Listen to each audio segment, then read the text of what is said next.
discuss this, the human rights challenges faced by the youth of South Africa. We're joined by Alfred Harris of the South African Council for Social Service Professionals. A very good evening to you.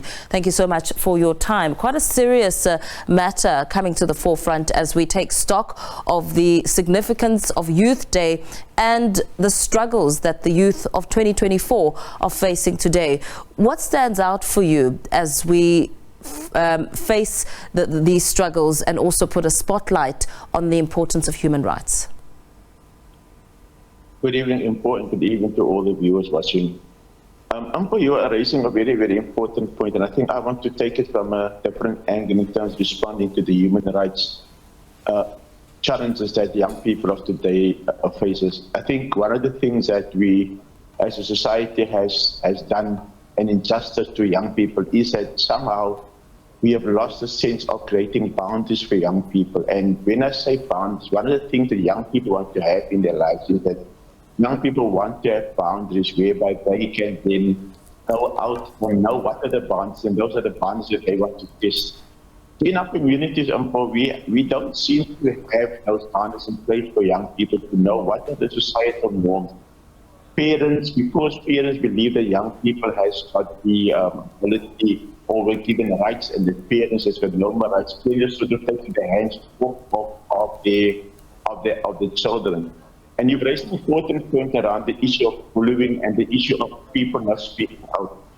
And the viewers, one of the things that I say as an individual is that in our community, we don't seem to have a community or societal norms and whereby young people know what are acceptable behaviors in our community. The second point of that is that young people in schools, what we see in our schools is a microcosm of what young people experience in their daily life in the house. The way that they come from communities where they see how communities interact with each other and how community members, particularly adults, behave with one another. And then that behavior becomes the behavior that they then go out and in their lives that they display in the environments where they find themselves in. And then our parents doesn't take note of these things and don't also create the opportunity for young people to speak about these things and the challenges that they have.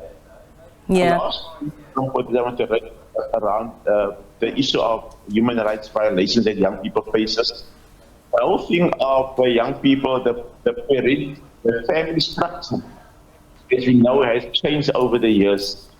And what it means is that both parents go out and work, and family time seems to be taken a backseat.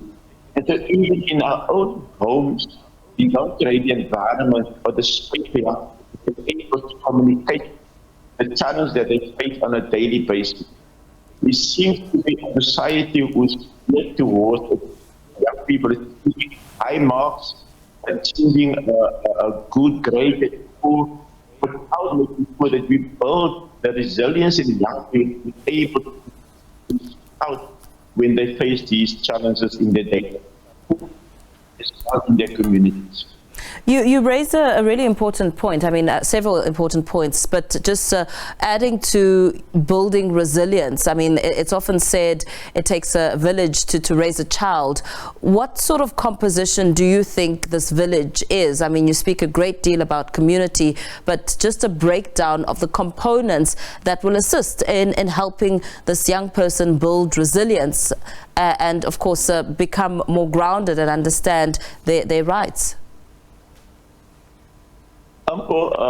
I have this vision for young people, that when young people are at home in the communities after school, there must be a plethora of activities for young people to be engaged in. We don't see in our communities very few established organizations and communities that offer a variety of programs, after school programs for our young people in the communities. Our young people come from school and there's nothing else for them to do than to study, to do their schoolwork. But there's no cultural activities taking place in our communities. There's no celebration of important events that involve our young people in terms of our ward councils and the structure of our ward committees, where is the voice for our young people to be able to say what are the things that they want to see in our community? Where is that voice for them? The other thing that I also say is it takes a village to raise a child. You know, and that concept has become a concept that has been watered down. Due to the fact that when the developers or the municipality, when they build structures, they don't build communities. I mean, that's what they build structures. They want to build is they want to build hope. They don't build recreational spaces with family. They don't build stuff like schools in the communities, water communities. All these things are out of the communities, and our communities are basically just for down and sleep, because there's no space where where communities interact both on a society level and a family level. Because space does not to do that. I'm hoping that our line will hold for a little bit longer. Just talk to us then about some of the solutions. How do we overcome this? I mean, communities really needing to ensure that there is some place for young people to go. I mean, extramural activities of some sport or some sort, like a hobby or a sport. What happens now? Is it government's responsibility? Can the community play an active role in ensuring that young people have something to do after school?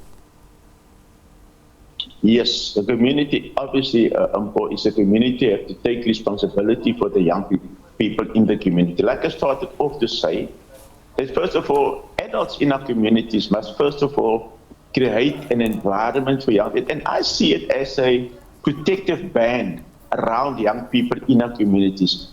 Young people need to know that they, number one, they are safe to participate in decision making in the communities through various structures. The young people must know that in the community there are certain behavior that will be spoken, they will be called out on certain behavior under a consistent manner. One of the things that communities tend to do is that communities tend to discipline children in an inconsistent manner, which means that young people are confused about what is the behavior that is acceptable in our community. Thirdly, in our schooling system, the community needs to take an active interest in our schools.